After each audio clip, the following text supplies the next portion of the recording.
fun, and he's still bopping the music. Hey folks, it's MJ and my lovely wife Nancy. So Nancy, what is today's topic? Today's topic, you may have seen the video. Yesterday was Snowmageddon all over the country, and the Pacific Northwest was not left out of the fun. And a snowstorm hit the greater Portland area like nobody's business, as my husband says. So, what should have been a 25-minute drive for me turned into 6.5 hours to get home. And I did not get home until about 12:45 a.m. It was a very harrowing journey. There was all kinds of stuff everywhere. Abandoned, wrecked, sideways, cars, trucks, buses. It was apocalyptic. It was crazy. But what we're talking about today is I was so thankful about how my car performed. And I've decided I love my 21-inch wheels, and I'm never giving them up now. And I was just really impressed how my Model Y performed in the snow. And I mean, we had 6 to 8 inches in any given area. I mean, it was a lot. It was a lot of snow and ice, and it was coming down heavy. And I thought the car handled phenomenally. Let me ask you a question. Yes. You know, you've been hearing all these reports that other car manufacturers, batteries, when it gets cold, they're dipped halfway. Yeah. They go to half percentage. Did that happen to you? No, actually, my husband forced me. I got detoured. I didn't force her. Yes, I got detoured to the airport. That's how bad things were, because there were no exits that were open, because they were all blocked because of cars, buses, trucks, whatever. It was crazy. Anyway, I ended up having to go to the airport. I was talking with him, and of course, he was tracking me through the app. And he said, you probably need to get a charge. And I said, oh, I'm at 50%. I should be good. He said, no way. Pause that for a second. Hey, folks, another cool thing, and this is for my married couples. One of the greatest attributes of a Tesla is that through the app, you can see where the person's located. And in this video, when I edit it, I'll put how I was able to track her and see where she was at and see the speed she was at, see how much charge she had. I'm sorry, continue. Yeah, that's okay. But he convinced me that I needed to go and get a charge. So there is a very large shopping complex. There's an IKEA store, and there's a new Tesla charging brink. We did a video about it last week. And so I made my way to that place to get a charge. It took about 30 minutes because, again, I was almost at 50%. And then I was on my way again. We charged it to 95%, I think you did.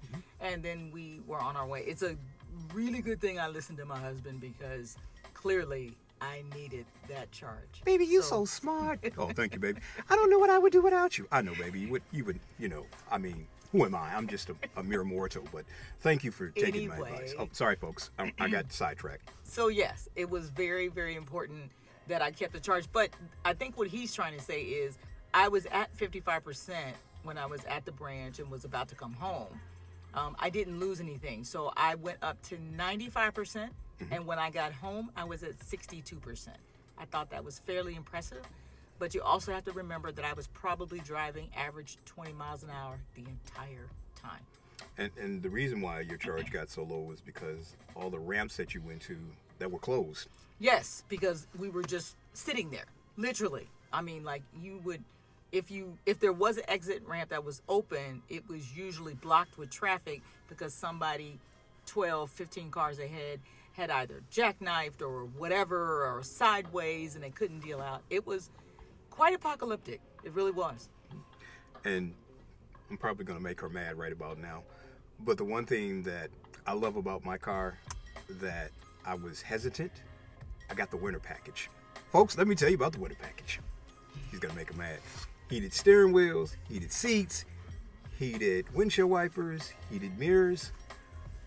Folks, if you get a Tesla, make sure that you get the winter package. But that's not available on all the cars. No, it's not. See, so I just got to throw that in. I'd resent this, but anyway, I don't have a winter package on mine, but I tell you what, my 21-inch wheels did the job. You know, with the Model S, what's great about my car is that because the batteries, it's heavy. But one of the great features, and I did a video on it, I talk about the suspension. You can raise and lower it. Yeah, But you can do that. and it's hot. I don't know. I got this wool scarf on, so I'm kind of hot. The one great thing about Tesla, and I don't know if you remember this. Remember when we first I looked at 60 Minutes, and I told you that it was cutting through the snow, and it's like I was cutting through the snow. One of the first issues that Tesla had when they first came out was that if a chunk of snow would hit under the bottom, it would devastate the bottom. Well, they created a steel frame, but that doesn't happen anymore. It just slices through ice blocks and chunks. And I think that's a real cool feature to have. Now, my car, I have 19-inch wheels. But because I have the ability to raise or lower, He can play with his Yeah, I suspension. can play with my suspension. Drives me nuts. I love it. I absolutely love it. So, folks, if you're going to get a Tesla, please get the suspension. You will really appreciate Anyway, the suspension. I don't I'm want to sorry. talk I about the sidetracked. suspension anymore. I but sidetracked. The other good thing that I learned about was the slip start, which is for snow, sand, bad weather. Mud. And wow, what a difference. I kept it on that slip start mode the entire time, and it was phenomenal. So that's all we wanted to share with you, that Snowmageddon did occur, and the Model Y performed. Love my 21-inch wheels. Will not be giving them up, because I was definitely thinking about doing that. I will not do that now because I needed those wheels last night. Yep. And folks, when there's a lot of other EV manufacturers that have not put the R&D into winterizing a car. So, just think about here, we don't really get snow, but if you're in the Midwest, you're on the East Coast, you get more snow. You get more I'm sorry? More snow. Yeah, you get Yes, more you're snow. right. And so I think that's something that EV companies really have to work on if they want to be able to compete with Tesla. Yeah. That's one of the beauty that I love about Tesla, is that they've had 10 years of R&D, and More than that. more than that. And but- he invited everybody to jump on board, but they just refused to. They were too busy right, with the commercials. pulling him out of the Exactly. market and telling him he was crazy. But here we are. And doing all these commercials. And so my suggestion, instead of doing all these commercials, focus on your R&D and really put money into the automobile and let the automobile speak for you. Because if you look at Tesla, they have not done one single commercial. Exactly. Not one single commercial. Yeah, and don't need to. And don't need to. But anyway, before we get to 10 minutes, let's cut it off. We just wanted to share with you, the cars do function. They don't lose the power. The research is there. The technology is there. And that's part of the real life and the real fun about driving a Tesla. Exactly. So in between time, until the next time, we'll holla. Bye-bye. Bye-bye.